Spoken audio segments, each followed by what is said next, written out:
চোতালে কংগ্ৰেছ বুলি এই কাৰ্যসূচী এইকাৰণে আৰম্ভ কৰিছোঁ। ইয়াত মূল লক্ষ্যটো আমি কথা কোৱা নহয়, বিভিন্ন অঞ্চলৰ ৰাইজে বৰ্তমান ৰাজনৈতিক, সামাজিক, অৰ্থনৈতিক পৰিস্থিতি সম্পৰ্কত কি বক্তব্য ৰাখে আমি সেইখিনি শুনিবলৈ আহিছোঁ। আৰু আপোনালোকে দেখিছে যে আজি সভাখনত 5জন স্থানীয় ব্যক্তিয়ে বক্তব্য ৰাখিছে। কোন দলৰ ব্যক্তি, কোনখন গাঁৱৰ পৰা আহিছে সেইটো আমি মূল লক্ষ্য লোৱা নাই। কিন্তু কি ক'লে যে ব্ৰিটিছৰ দিনৰ পৰা আমাৰ গাঁৱৰ ৰাস্তাটো আজিলৈকে হোৱা নাই। এইটো চৰকাৰ কোন আছে, আগতে কোন চৰকাৰ আছিলে, কালিলৈ কোন চৰকাৰ হ'ব ডাঙৰ কথা নহয়।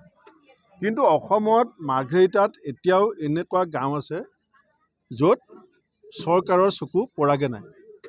এজন ব্যক্তিয়ে কৈছে যে মই আজিলৈকে একোৱেই পোৱা নাই বুলি ক'লে আপুনি নিশ্চয় বুজিব পাৰিব। তাৰমানে তেওঁ চৰকাৰৰ শুভদৃষ্টি আজিলৈকে পৰাগে নাই। এজন যুৱনেতাই কৈছে যে কি ধৰণে ইয়াত লিডু মাৰ্ঘেৰিটাত অবৈধ ৰেড হল মাইনিং চলি আছে, তথ্যভিত্তিকভাৱে তেওঁ গোটেই কথাখিনি কৈছে। আজি ৰেলৱে এভেকশ্যন আৰম্ভ হৈছে, মাটিৰ পটা মানুহে পোৱা নাই। চাহ শ্ৰমিকৰ মজুৰি বৃদ্ধিৰ কথাটো কি হ'ল সকলোৱে প্ৰশ্ন উত্থাপন কৰিছে। গতিকে আমাৰ এই কাৰ্যসূচীটোৰ মূল উদ্দেশ্য হৈছে যে আমি যেতিয়া কংগ্ৰেছে কথাবিলাক কওঁ তেতিয়া বিজেপিয়ে কয় যে কংগ্ৰেছেতো ক'বই। সেইকাৰণে আমি এতিয়া এখন মঞ্চ দিছোঁ চোতালত। আমি বাছেদি মানুহ আনি ডাঙৰ ৰেলী পাতি, ডাঙৰ ডাইচ পাতি, ডাঙৰ মাইক লগাই পেলাই চিঞৰিব বিচৰা নাই।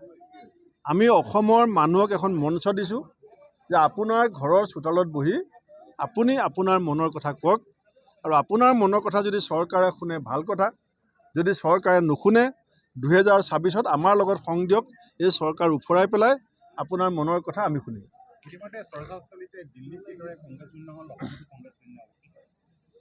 যোনে যোনে শূন্য হ'ব বুলি ভাবি আত্মসন্তুষ্টি লাভ কৰি আছে থাকক, আমি আমাৰ কাম কৰি আছোঁ।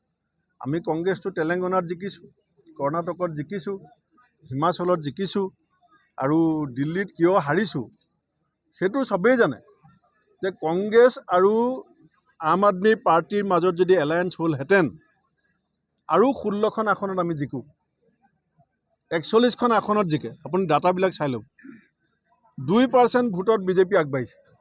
সেই কথাটোৱে অসমৰ সকলো বিজেপি বিৰোধী ব্যক্তিক নিশ্চয় এটা যোগাত্মক চিন্তাৰ খোৰাক জগাব যে বিজেপি বিৰোধী ভোট বিভাজন হোৱাৰ কাৰণে আজি দিল্লীবাসীক বিভ্ৰান্ত কৰা হ'ল, যিটো কাৰণে বিজেপিয়ে মাজত তেওঁলোকৰ জয়টো মসৃণ হ'ল।